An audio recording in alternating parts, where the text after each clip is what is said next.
Quando os computadores pessoais apareceram nos anos 80, instalar novos programas ou periféricos como impressoras e scanners era muito mais do que um processo plug and play. Era comum o computador entrar em pane logo depois de você instalar um novo programa que deveria tornar sua vida mais simples. Então você era obrigado a ligar para o suporte técnico do fabricante do programa e passar horas no telefone empenhado no árduo processo de reescrever comandos de programação. Era uma confusão só. Mas nada disso impediu que os engenheiros continuassem alterando os códigos internos de seus computadores para que eles rodassem melhor os seus próprios programas. O mundo da programação tornou-se uma verdadeira briga de gato e rato. Como os consumidores começaram a instalar um programa atrás do outro em seus computadores, os aplicativos começaram a conflitar entre si, lutando por recursos internos limitados das máquinas, e os sistemas começaram a travar. Eu estaria rico se tivesse cobrado 1 centavo que fosse por cada hora que tivesse de passar ao telefone com o suporte técnico resolvendo esses conflitos. Mas onde eu quero chegar com tudo isso? Enquanto Byrne e sua equipe estabeleciam a anatomia de um segredo, eu não pude deixar de sentir que eles estavam cometendo um erro similar ao daqueles pioneiros da informática. A lei da atração ficou excessivamente atrelada à ideia do poder e do controle individuais. O problema é que não há uma única pessoa usando a lei. Temos mais de um programa rodando neste momento no universo. Nós não usamos a lei da atração em um vácuo, existem outros jogadores, outras forças em movimento. Por exemplo, em um dado momento, a equipe de Byrne afirma que atraímos tudo o que nos acontece, até as coisas ruins, como acidentes de carro. Embora isso possa ser verdade em alguns casos, é uma simplificação exagerada da realidade. Considere o Holocausto. É realmente plausível que 6 milhões de judeus tenham atraído esse horror inimaginável para suas vidas por si mesmos? Ou havia outras forças em ação, como o poder ilimitado nas mãos de um ditador insano chamado Hitler? E o que dizer de abusos e assassinatos de crianças? Será que as vítimas imaginaram ou atraíram essas coisas por elas mesmas? Se não, por que tudo isso lhes teria acontecido?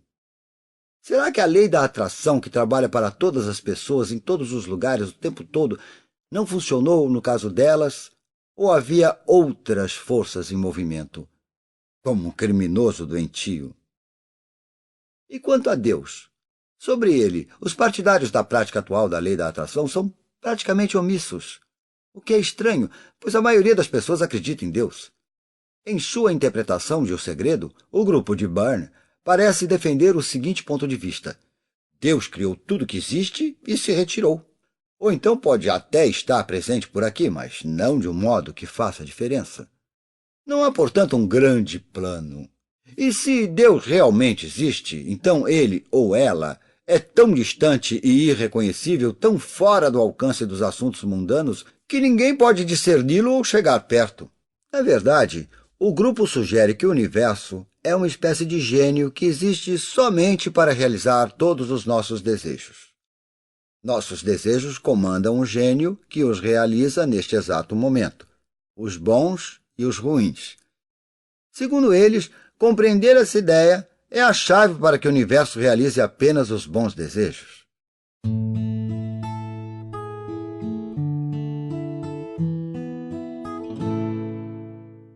Na tradição cristã não há gênios. Cada pessoa é um sonho de Deus tornado realidade, um destino, um ser planejado intencionalmente que Deus pôs no mundo como um personagem único nesta história que se desenrola. Nos Atos dos Apóstolos, capítulo 17, versículo 26, descobrimos que nosso nascimento ocorreu em tempos anteriormente estabelecidos por Deus e que vivemos nos lugares exatos em que deveríamos viver. No Salmo 139, o salmista declara que todos os dias determinados para mim foram escritos no teu livro antes de qualquer deles existir. Isso significa que cada um de nós é único e se encaixa com perfeição neste mundo, no processo que segue para um telos, um fim, com um objetivo concebido pelo próprio Deus. Para quem crê em Deus, esta não é a terra da sobrevivência do mais forte, mas sim um mundo para os predestinados. O problema é que, em vez de buscar o plano predestinado de Deus, muitos acreditam na invenção de sua própria história. Ao contrário do que Byrne nos diz, o segredo oculto consiste não em inventar sua própria história, mas em encontrar o seu lugar na história que é contada por outra pessoa. Deus. A mais antiga revelação desse fato afirma que a criação continha as ideias inspiradas de Deus. Havia um lugar para tudo e todos. A lei da atração não era utilizada para atrair qualquer coisa, era utilizada para atrair o telo de Deus. Essa lei revelou que cada um de nós nasce no mundo de Deus e que este é o palco dele. Nós somos meros participantes na peça dele. No Salmo 100, o salmista nos pede para reconhecer que o Senhor é o nosso Deus. Ele nos fez e somos dele. Recentemente, minha mulher e eu assistimos a uma peça em que nossa linda afilhada atuava em um dos papéis principais. Depois da peça, nós a enchemos de elogios e perguntamos se ela estava satisfeita com o resultado.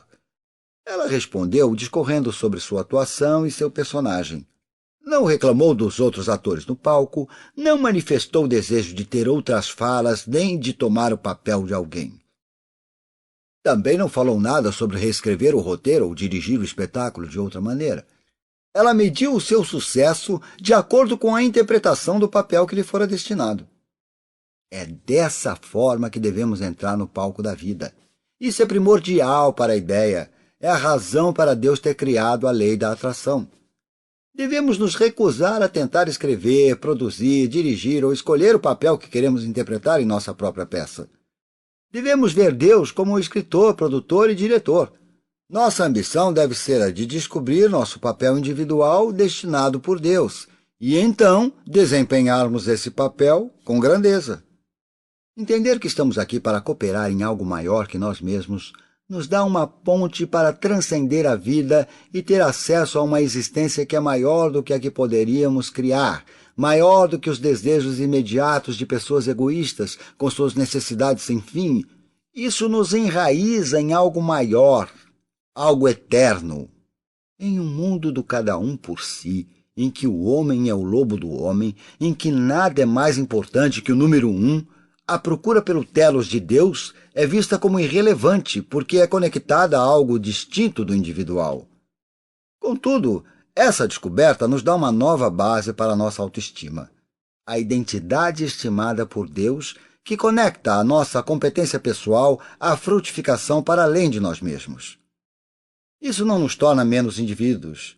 Isso nos leva a Deus.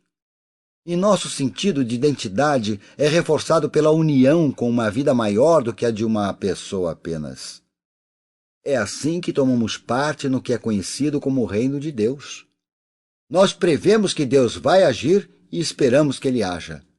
Apenas não sabemos onde e quando, mas nós o escutamos e seguimos caminhando na lei da atração como uma manifestação de nosso amor e da busca por Deus. Uma vida comprometida com um telos criado por Deus gradualmente nos enche de um espírito de expectativa de que todas as coisas boas serão dadas aos obedientes de coração. No Gênesis, capítulo 45, versículo 18, nos é dito que vamos desfrutar a fartura desta terra. Em Mateus, capítulo 10, versículo 39, Jesus diz que quando estamos prontos a perder nossas vidas, é no telos de Deus que as encontramos.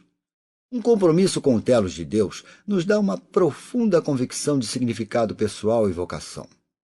É quando nos tornamos alegres participantes do esquema da criação e da providência divina, firmando-nos em um sentido de propósito e constância.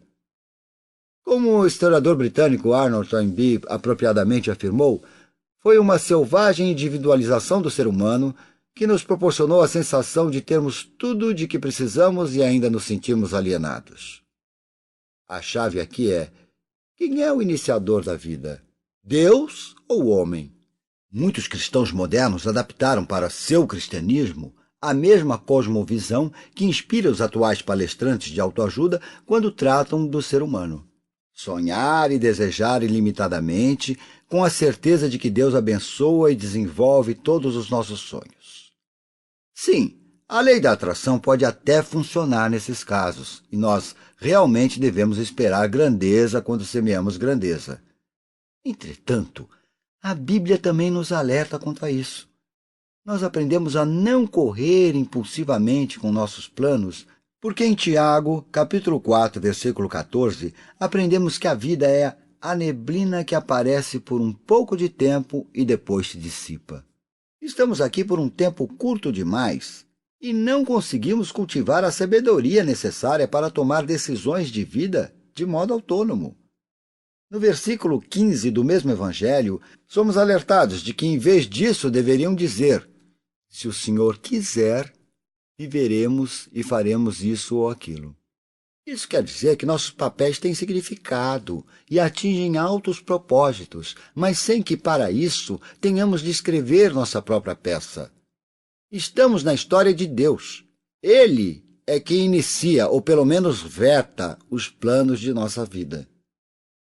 Apesar de cristãos, muitos acabam seguindo suas próprias agendas e cultivando sonhos de realização pessoal, acreditando que basta uma pitada de fé a mais para que recebam de Deus a sorte extra de que precisam rumo à fama, ao poder e à riqueza que almejam. É verdade que em Marcos, capítulo 9, versículo 23, aprendemos que tudo é possível àquele que crê. Mas se não formos cautelosos, acabaremos reduzindo Deus a nosso servo.